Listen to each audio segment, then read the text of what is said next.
Welcome to the Rim Break Rodeo. We hope this video helps. In this video, I will explain how to make Roblox external.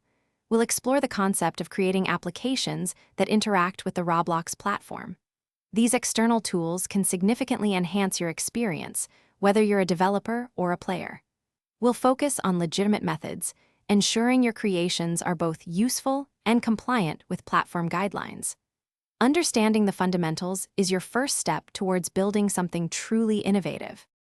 Before diving into development, it's crucial to define your tool's purpose. What problem are you solving, or what new functionality are you adding? Will your tool assist developers in Roblox Studio, or perhaps provide insights for players through web data?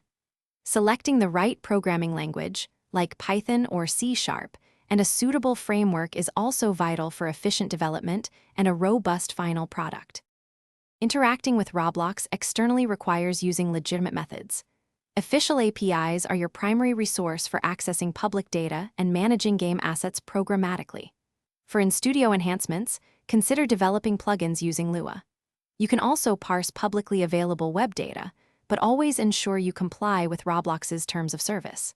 Remember, unauthorized access or client modification is strictly prohibited and should be avoided.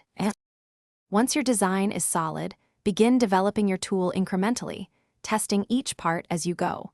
Focus on creating a user-friendly interface and implementing strong error handling to ensure a smooth experience. After initial development, gather feedback from a small group of users to refine your application. Finally, share your creation responsibly, providing clear instructions and offering support to your users. Thanks for watching. Consider subscribing if we helped you.